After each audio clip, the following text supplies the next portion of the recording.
Hi guys, welcome to part 3, the exciting conclusion of my case. Surprise, Sade! Of course he has a tumor. You guys are all very astute, good observations in the comments. Of course, he has a neuroma. This case is red flag after red flag after red flag. So I'm glad that you all recommended an ENT referral. I think this case is valuable because it shows you that it's up to the patient.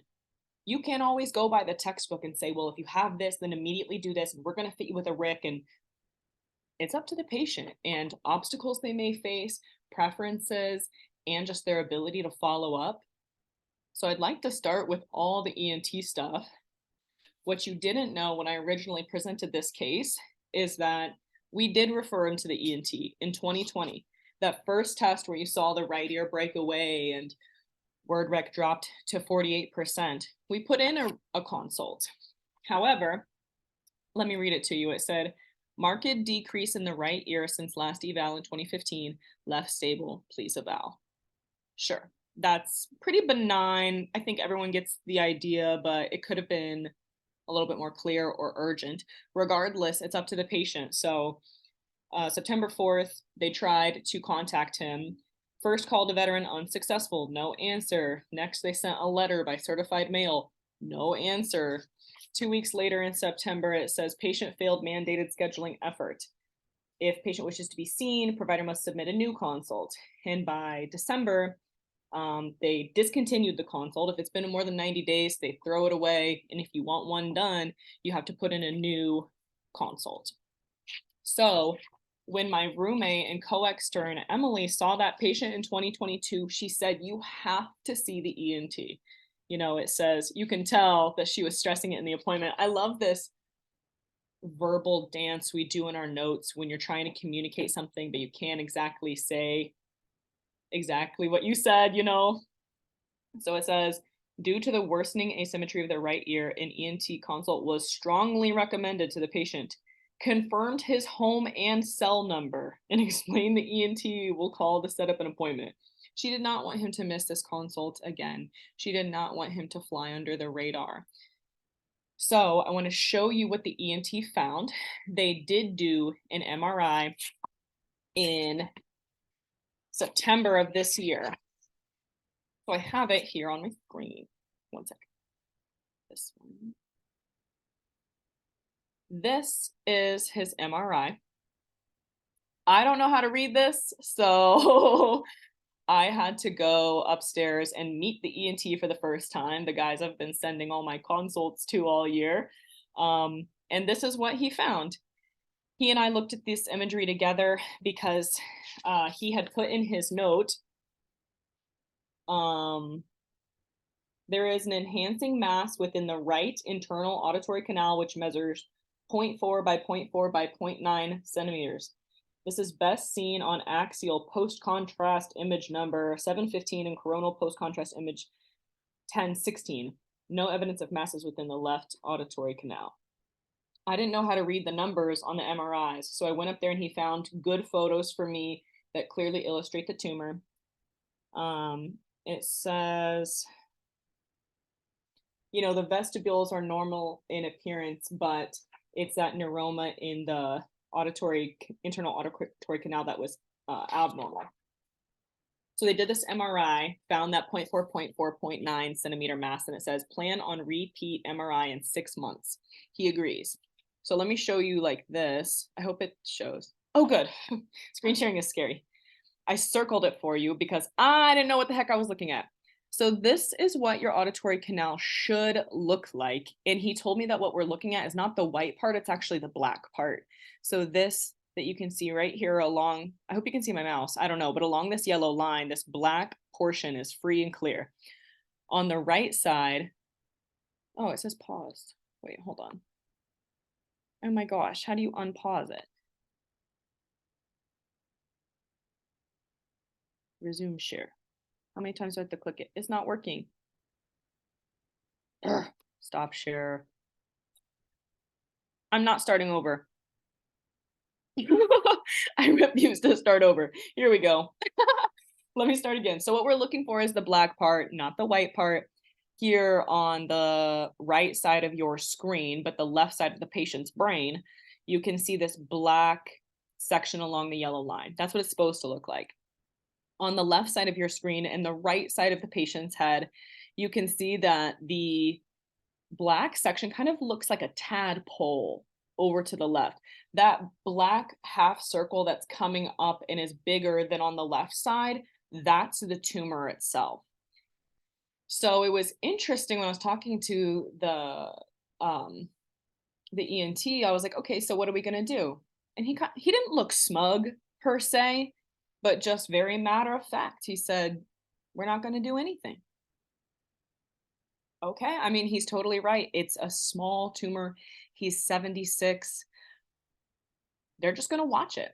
So he did have an MRI again in March. They're just going to continue monitoring it. And for many people, I think this is what happens. Not everything justifies a surgery and cracking the brain open and all that, you know. This guy's 76 years old. It's a small tumor. The ENT is not going to go in there and do something. So let's talk next about why ENT referrals are so important. Maybe this isn't the time and place to say this, but you know, when we did our standardized patient in our first or second year, whatever that was, my patient pretended to be angry with me. And he was really upset because at the end, he kept prompting me. I was saying, you need to go get more testing done. And he was saying, why, what could it be, basically? And I told him they have to rule out a tumor and we just want to make sure you're safe. And then the word tumor kept coming up. And afterward, I could see in Dr. Hogan's comments that she was like, sorry, she just couldn't get off the word tumor, blah, blah, blah. I was embarrassed. But now that I have a little bit more clinical experience, I think it is appropriate, depending on the situation. Of course, play it by ear. Every patient is different, case by case. I don't think it benefits you to to skirt around the issue. I think that if you really suspect a tumor or something that could be dangerous to the patient, it's worth saying, hey, you need to see the ENT. This could be dangerous. Maybe you don't have to say the word tumor, but stress how important it is. Because I don't know what happened in that man's life that he didn't want to go in 2020. And regardless of if he'd gone in 2020 or not, obviously the mass would have been small enough, just like it is 2 years later, that they weren't going to do anything about it. But what if it had been bigger? What if? You just never know. That's all I'm saying. So the ENT is following up closely with this patient every 6 months. When it comes to amplification, that's another part where the patient's motivation and patient's preferences play a big role. So, you know, in 2015, he got those Starkey CICs. In 2020, when he had that worsening in hearing, his hearing aids were 5 years old and they wanted to get him something new. And he chose CICs because in the note it says, highest recommendation was for RIC style aid, but patient declined and requested CIC. And he ended up getting Resound Lynx Quattro CICs. That's what he wanted. Maybe Resound is the best choice for the tinnitus options, but we couldn't just put him in a RIC. He didn't want to. And then in 2022, he was getting new aids again, and they did recommend RICs, just like you guys said. All of you recommended a Bicross or RIC, which I think is very important. However, this patient has dexterity issues and arthritis, and that's why he got CIC aids again. So they didn't get CICs, excuse me. Emily got him ITC rechargeables from Starkey because of the dexterity issue. Someone as well, let's see. It was Christina recommended a sound generator. I think that's a good idea when this patient isn't using his aids, especially if we switch from Resound to Starkey, you know, having the hearing aids probably helps with the tinnitus, but maybe one brand could be better than the other. That's always something to consider. But his lifestyle came first, his dexterity, the need for rechargeability. It's also I just wanted to comment too on, Christina had an interesting suggestion about rollover. Everyone wanted to give him a Bicross.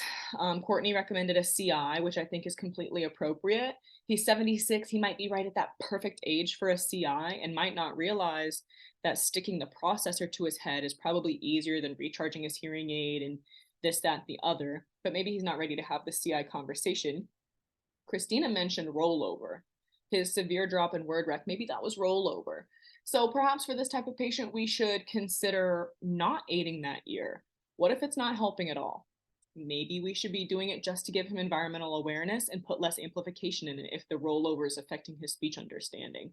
And something that I think could also benefit him too is just testing his binaural WRS and seeing really what the best course of action would be. Maybe they could do that at his next test. I want to make sure I covered everything, but I think the video is already long enough. This patient had a neuroma. He has personal characteristics and obstacles that have led him to manage his care in a certain way, which includes wearing ITC aids and visiting the ENT every 6 months. So we'll continue to monitor this patient. I think you all identified the most important things. He needs the good signal sent to his good ear. He needs to see the ENT, and he needs to be closely monitored. So thank you all for watching. Glad we all are pros at identifying red flags by this point. And yeah, that's it. Bye.